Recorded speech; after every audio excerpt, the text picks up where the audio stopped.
Hello, my name is Taylor Harris. I am an environment artist, and I'm here to do a breakdown of my scene, A Street in Kanizawa, for you.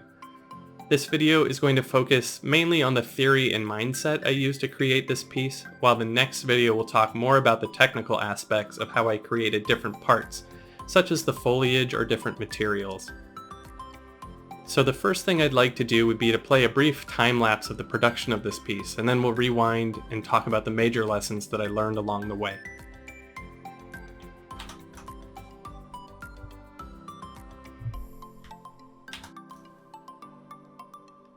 In my day job, I work in architectural previs, and my goal with this piece was to create something stylized unlike what I typically do at work.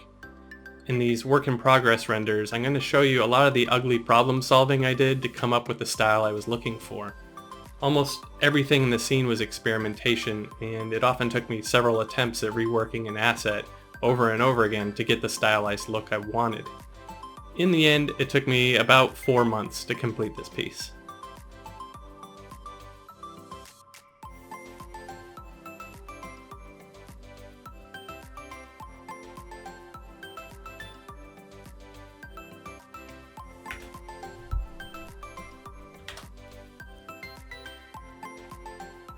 Alright, so let's rewind all the way to the beginning here. This is the original concept painting I was working off of. It was done by Mateusz Urbanovic. I contacted him and requested permission to do a rendition of his work, and he was very kind to allow me to do that. I would recommend you check out his YouTube page. He does a lot of watercoloring, a lot of digital painting, and he even has a recording of him painting this very piece, so I highly recommend you check out his YouTube channel. Okay, so once you have your concept piece, I think it's very important to identify the 1 or 2 things that you love the most about it, because when you do your version of it, you want those things to stand out too. So for me, what struck me about this painting was the warmth and kind of inviting nature it had. Like, it just looks like a place I want to visit. Like, I would be very happy there. So I wanted my piece to feel that way too. My second goal was that I wanted it to maintain a loose and painterly style. Like, I didn't want to go realistic with it. That was the entire purpose of me making this scene, was to try something new. So I wasn't quite sure how it would work out or what my approach would be, other than I thought I would probably need a lot of hard brush strokes in my textures that you could still visibly see the artist's strokes. And from there I was just going to wing it and see how it went. So let's jump into the first work in progress render. So here we are at day 1 in Unreal. I've just gray boxed and blocked out my scene. And something I would recommend strongly, whether you're doing a free roaming level or something like this where you're reproducing a piece of art, is get a camera in and lock down as soon as possible. Then every time you sit down to work on your piece, just spit out a render at the end of the day, and it allows you to kind of chronologue your journey, and at the end of your piece you can look back and see, like, where are the areas you spent the most time on. And it can also be very encouraging. Like, sometimes I would work for a whole weekend and feel like I got nothing done, but because I could go back and look at the renders from every session I had, I could see I was making progress, and that was very motivating. So this is just the blockout, and as we go forward, then I just sort of blocked out the colors. Not really doing any texture work yet, just trying to make it feel more like a real environment. Okay, so here's one of my first stumbles, something that I regret about how I made this piece. So you see, I'm working on this building in the midground on the right, and I was very determined to make a modular environment where I could reuse all the different portions of the wall and ceiling. And I put a lot of time into really obsessing over the measurements of things and how everything was going to interlock together. But ultimately, by the end of the project, I realized all these pieces were only being used oftentimes only once.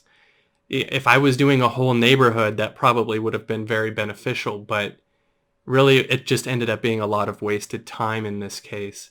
So I would say if you're getting very technical with it, don't overanalyze it, don't overcomplicate it. Like, you're just trying to make a pretty picture at the end of the day, and you don't want to make your job harder than it has to be. So you can see that from day to day, I was kind of adjusting the composition and forms of things. Here I'm just remodeling the shape of that roof. Put in the first version of these roof tiles. I'll have more to say specifically about the roof tiles a little bit later on. They ended up changing a lot over time. And so seeing the siding on this wood house kind of amuses me, because it was the very first like actual texture I put in, and it was one of the very last textures for me to get right. I knew that I was going to have to do hand-painted textures, but I was kind of nervous about it. I'm not really an experienced digital painter, so oftentimes I would start with a more photo-based material from Quixel or Substance and just throw it in and kind of hope it worked. Like, you get the impression of wood here, but it doesn't look good, and you'll see it's not till nearly the end of the project that I got that right. So here I'm just kind of filling out content in the scene, putting some vending machines, started to throw some materials on those doors and windows. And like, there's a big shift in the lighting here, and for me, lighting was a constantly evolving process. Like, I never got it done all at once. It was just always shifting.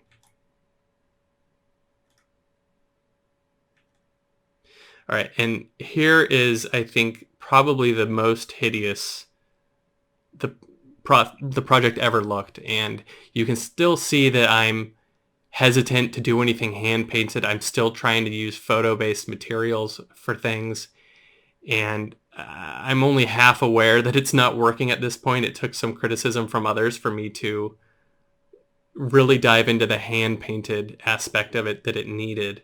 So you'll see for the next several renders, I keep tweaking it, keep trying to make it work, and it's just not working.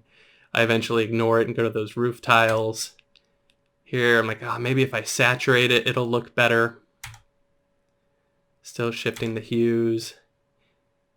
And then it's right here where someone gave me some harsh feedback that it just really wasn't working. So I went back and reworked the stone texture here at the bottom. I removed the diffuse channel. I think I might still be using the roughness and normals of that photo-based wood texture in here, but mostly I've just painted all a flat brown all over, and I've put it away for now, and I'm going to revisit it in the future.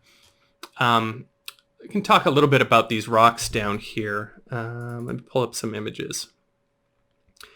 So I'm not the most experienced ZBrush sculptor, but I ended up making this wall. I planed all these individual rocks and made a tiling piece of wall here that I could just bake into a texture. You can see I started out with just individual they're almost hexagonal forms that interlock, and then one by one I went through and sculpted every one. And by the end of that, I was a lot more confident in ZBrush. I don't really have the technical skills to tell you exactly what brushes I use or advise you on that. I used Polygon Academy by Tim Simpson as my kind of learning resource for how to sculpt things. So that's how that rock wall came into being.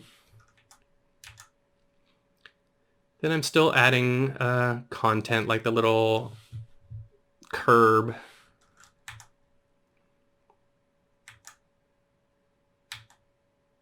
Okay, and then we get to where I decided I'm done with these green blobs for trees. I'm going to start trying to put in the trees. And that's where I did more experimentation than anywhere else in this project. So I'm going to have a part 2 to this video where I specifically talk about my trial and error process of coming up with the look I wanted. So you can see right there, that was like a really brief, quick attempt. It wasn't quite working. And then eventually I came up with this. I think the materials will still change. Experimented with depth of field. Ultimately decided I wasn't going to use it in this piece, but it'll stick around for several renders. I think there was just a big shift in the lighting too. A little bit down the road here, we're going to see I had kind of a revelation with my lighting, and things are going to change pretty drastically. Still blocking out some of the gray boxed areas.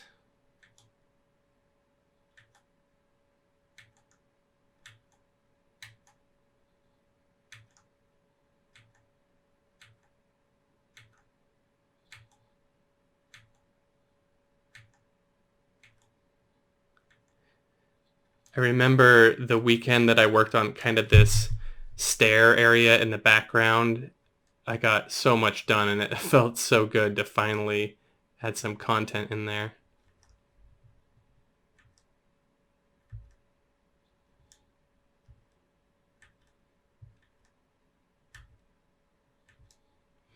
Oh, and at this point I have revisited this wall on the left. I've gone in and kind of painted some gray areas to kind of age this wood. Okay, right there. This is the render where I learned something very important. So it looks like this render is the newer one. This looks like a step backwards, but it was actually very important. I was having an issue where basically my textures and my lights were out of sync. I would have very dark areas in my materials that I couldn't make my lights any brighter because the bright materials in my scene were getting overblown. So what I learned was to rely on the Unlit mode in Unreal. So let me jump over to Unreal real quick. So here we're in our regular view mode, but if you go to this little guy here and go down to Unlit, you can see what everything looks like without the influence of lights. And this is at the end of my project, so this is how it should be, but I can show you an example of what it was like in that previous render.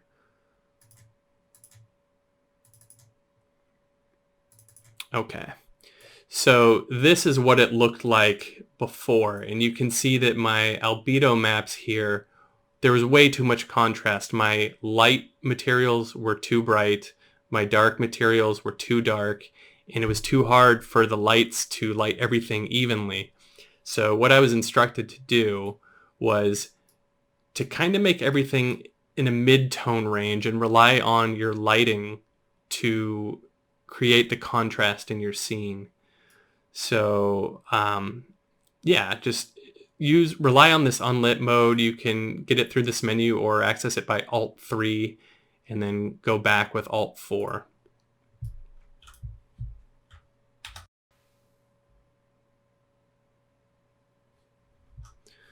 All right, let's go back to the renders here. So as soon as I made those changes to the materials, I also had to tweak the lights, and everything looks a little different than it did before, but through the coming renders, I kind of started rebalancing things. Like you can see a big shift in the hues. It's starting to look warm and happy again. And around this stage, I noticed that in this alleyway on the right was really darker than I wanted it to look. I couldn't raise my sunlight anymore, and that's the only light in the scene at this point, because I liked the brightness of the areas that are in sunlight. So in the next few renders, I think I add a light in that alleyway. Yeah, there we go. So you can see between these two how much better that looks. It kind of brings out some of the detail there. I think I add another one later. My goal was to make it look like natural light, so it shouldn't be obvious that there's a light in there.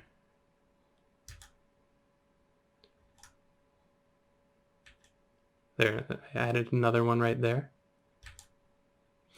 And here I had, actually let me back up a few because I missed a step. So right about this point, I spoke with Anya Elvidge, an artist I respect a lot, and she gave me some very good advice that at this stage what she felt was missing was what she called the quirkiness, in that in the original artwork, which I'll pull up again here, there's a lot of uneven edges. Like this gutter here is kind of bent and misshapen because, of course, this was drawn by hand. And real life is that way. These are older buildings. They're not going to be perfectly straight. Same with the wood siding here. These panels are not perfectly spaced and evenly sized. And she felt that my version thus far kind of lacked that character that was in the original painting. And I agreed. And it's funny how you can stare at your own work for 100 hours and not notice these things, and then someone else notices it in 5 seconds. So you'll see over the next couple renders here, like I mess up this gutter, and then I went through these roof tiles and randomized them a bit more. And that was another interesting thing that Anya taught me. Like, she pointed out the roof tiles here, that they looked too consistent. And I was using a plugin in Unreal that allowed me to just create an array. So I'd specify the number of rows and columns and the distance between these tiles. And it did have a randomization option that would say, you know, tilt this in the x-axis somewhere between -3 degrees and +3 degrees, whatever it was. And in my mind, I thought, oh, there we go. I've made it random. That's the randomness it needs. But what Anya pointed out to me is, well, technically, yes, that is some randomization. Every tile is still equally random.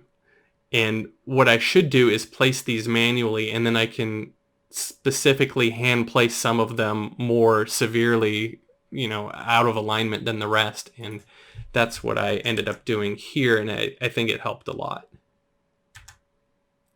And so there we go. I finally addressed this ugly wood siding that was too perfectly straight here.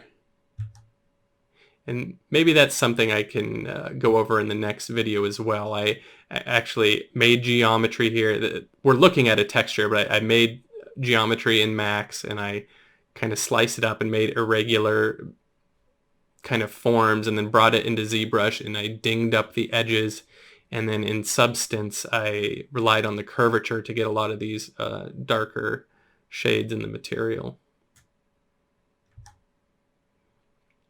Another thing I'd like to go over in the next video is, it's not really evident in this piece since it's stationary and we're not walking around, but I used bump offset to create kind of a false depth with inside these windows. So yeah, actually, let me just jump into Unreal and show you that. So I don't know, I was pretty pleased with how that worked out. You can't see the detail inside or anything, but you could use it even in a realistic scene to fake an interior on the outside of a building without adding any additional geometry. So I might go over how I did that.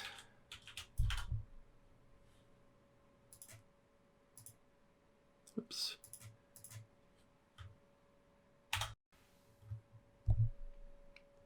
So at this point in the piece, most everything is blocked out, and my main concern is addressing the areas that are still using flat colors. I just need to go through and kind of add some hand-painted final touches to everything.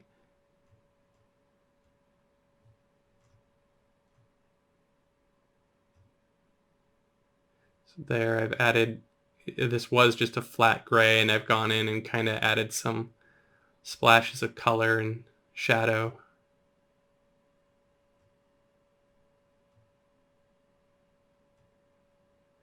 And I really liked this aspect of it. Once I got the detail in here, it made me feel a lot happier about the whole project.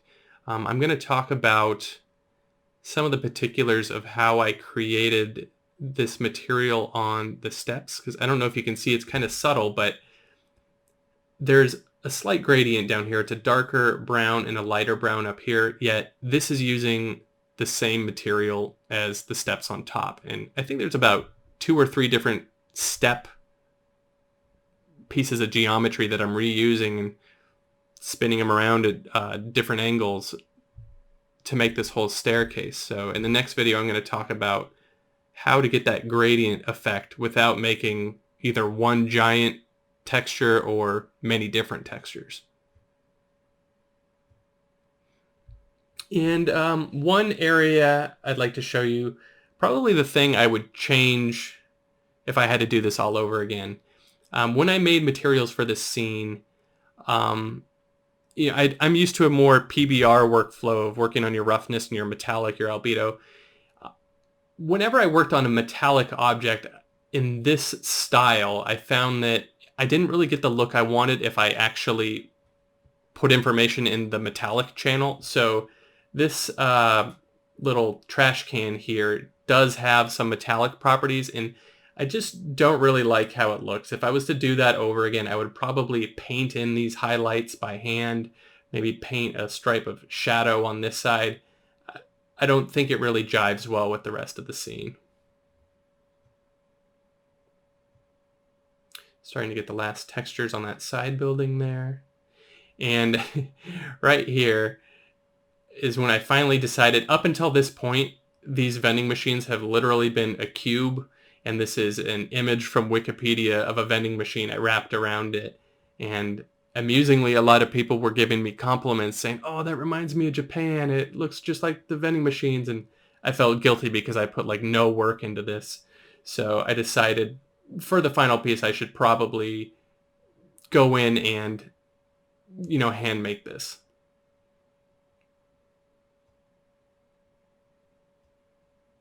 I think we're pretty close. Yep, that was the last render. So this is the final version of it. There are still some things that stand out to me that might hopefully not be obvious to the end viewer, but like you can see a little bit of some buildings poking out around the side. Didn't put any textures on those. Those are just, colored blocks. And I think that was another lesson I learned, that it'll never be perfect to the person doing it, but really that's not a focal point that your audience is going to notice. I learned something important from Tim Simpson again from Polygon Academy. I think it was on a podcast. He was talking about when you make your scene. I'm going to fast forward through to kind of show a good example of this. Like when I was working on this wall, he advised, don't take every asset to 100% completion before you move on. He advised, get things to about 80%, put them into your scene, and then get everything else to 80%. Then come back and revisit whatever's hurting the most. Because I could have spent a month on this wall just trying to get it perfectly and bring it in. But then you get kind of stressed out because you have this one completed asset in an empty scene. It just makes you think, man, if I took a month on this piece, is that a month? And there's a month there and a month there. And it like becomes overwhelming to look at how much you have left to do. So you can get things to around an 80% state fairly quickly. And then your scene will look pretty good at that point. And you can just spend the time you have available on the parts that need it most. So yeah, with that, I think we'll end this video here, and I will talk about the foliage on the trees, the false interior bump offset material on the windows. I'm going to talk about these stair steps. And I feel like there was one other thing I said I was going to talk about. I'm not sure. But stay tuned, and I'll have another video soon. Thank you very much for watching.